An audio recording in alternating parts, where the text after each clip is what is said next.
Okay, Shri Sojan, മറ്റാരുണ്ട് LDF അല്ലാതെ, അല്ലേ? അങ്ങനെയാണ് പറഞ്ഞിരിക്കുന്നത്. മൂന്നാം തവണയും അധികാരത്തിലെത്തും എന്ന വലിയൊരു പ്രതീക്ഷയാണ് വെച്ച് പുലർത്തുന്നത്. പക്ഷേ ഇടതുമുന്നണിയെ സംബന്ധിച്ചിടത്തോളം അത്രത്തോളം അഭിമാനിക്കാനുള്ള വകയുണ്ടോ? നീറുന്ന നിരവധി ജനകീയ പ്രശ്നങ്ങളുണ്ട്. അപ്പോൾ ആ പ്രശ്നങ്ങളിലൊക്കെ സർക്കാർ എത്രത്തോളം ഇടപെട്ടു, ആ ഇടപെടലൊക്കെ സ്വാഭാവികമായും ജനങ്ങൾ നോക്കിക്കണ്ടിട്ടുണ്ട്. അപ്പോൾ അതുകൊണ്ട് തന്നെ നിങ്ങൾ പറയുന്നത് പോലെ മൂന്നാം തവണയും അധികാരത്തിലെത്തുക എന്ന് പറയുന്നത് അത് എളുപ്പമാണോ?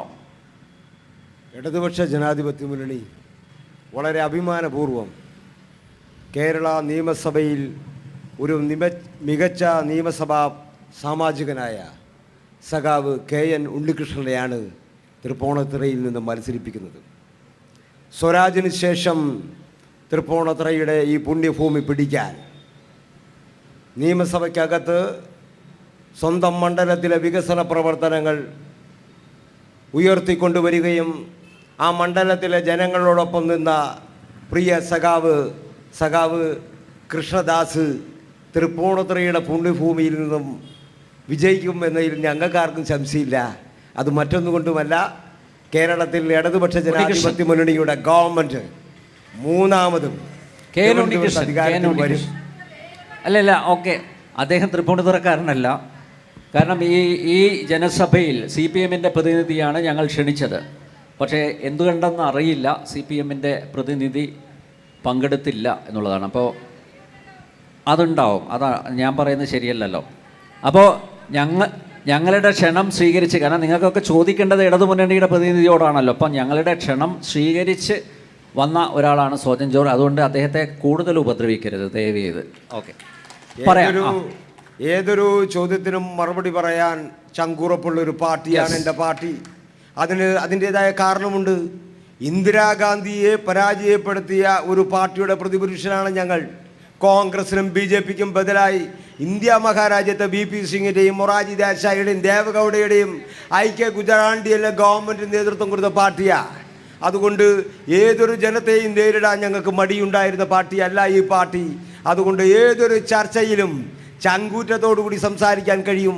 ഞാൻ പറഞ്ഞു വന്നത്, ഞങ്ങളുടെ ഗവൺമെൻറ് നടപ്പിലാക്കിയ 10 വർഷക്കാലം നടപ്പിലാക്കിയ വികസന പ്രവർത്തനങ്ങളാണ് ഈ തെരഞ്ഞെടുപ്പിൽ തൃപ്പൂണിത്തുറ നിയമസഭാ മണ്ഡലത്തിൽ ഞങ്ങൾ ഉയർത്തിക്കൊണ്ടുവരുന്നത്. ആ ഉയർത്തിക്കൊണ്ടുവരുന്ന പ്രശ്നങ്ങൾ ഈ മണ്ഡലത്തിലെ ജനങ്ങൾ 2 കൈയും നീട്ടി സ്വീകരിക്കും. ആ സ്വീകരിക്കുമെന്നതിൽ തർക്കമില്ലെന്ന് പറയാൻ കാരണം, ഇടതുപക്ഷ ജനാധിപത്യ മുന്നണി ഈ നാട്ടിലെ പാവപ്പെട്ടവൻ്റെ പ്രശ്നങ്ങളാണ് അവതരിപ്പിച്ചത്. ഇപ്പോൾ ഈ ലോകത്താകമാനം യുദ്ധത്തിൻ്റെ പ്രതീതി സൃഷ്ടിച്ചിരിക്കുകയല്ലേ. ഒരു യുദ്ധത്തിൻ്റെ പ്രതീതി സൃഷ്ടിച്ചു കഴിഞ്ഞപ്പോൾ കേരളത്തിലെ മുഖ്യമന്ത്രി മാത്രമല്ലേ ഇവിടുത്തെ ഗ്യാസ് ഏജൻസികളുമായി ഇവിടുത്തെ എണ്ണ കമ്പനികളെ വിളിച്ചു കൂട്ടിയിട്ട് ചർച്ച നടത്തുന്നത്? എന്താ ചർച്ച നടത്തുന്നത്? പാചകവാതകം സമയബന്ധിതമായി കേരളത്തിലെ ജനങ്ങൾക്ക് എത്തണം. ഞങ്ങൾക്ക് യാതൊരു മടിയില്ല. ഇടതുപക്ഷ ജനാധിപത്യ മുന്നണി ഈ നാട്ടിലെ പാവപ്പെട്ടവൻ്റെ പ്രശ്നങ്ങൾ ചർച്ച ചെയ്യുമ്പോൾ നിങ്ങൾ എത്ര കൂവിയാലും മൂന്നാമതും തിരുവനന്തപുരത്തെ പിണറായി വിജയൻ്റെ ഗവൺമെൻറ് അധികാരത്തിൽ വരുമെന്ന് ദേശീയ ദിനപത്രം എഴുതുകയാണ്. എന്തുകൊണ്ട് എഴുതുന്നു എന്ന് ചോദിച്ചാൽ, ഞങ്ങളെ എതിർക്കുന്ന കോൺഗ്രസിനും BJPക്കും അറിയാം ഈ നിയമസഭാ തെരഞ്ഞെടുപ്പിൽ ഇടതുപക്ഷ ജനാധിപത്യ മുന്നണിക്ക് വളരെയധികം മുൻതൂക്കമുണ്ട്.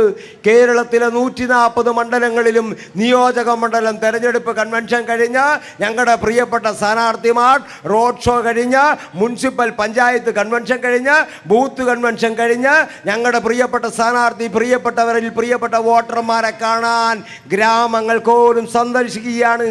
ജനങ്ങളോടൊപ്പമാണ് ഇടതുപക്ഷ ജനാധിപത്യ മുന്നണി. ആ ഇടതുപക്ഷ ജനാധിപത്യ മുന്നണിക്ക് തൃപ്പൂണിത്തുറ മണ്ഡലത്തിൽ നിന്നും നമ്മുടെ പ്രിയപ്പെട്ട സഖാവ് ഉണ്ണികൃഷ്ണൻ സഖാവ് നിയമസഭയിലെത്തുമെന്ന് തൃപ്പൂണിത്തുറക്കാർക്ക് ഒട്ടും സംശയമില്ല. പിറവംകാരനായി എനിക്ക് ഒരു സംശയവും ഇല്ല. ഓക്കെ.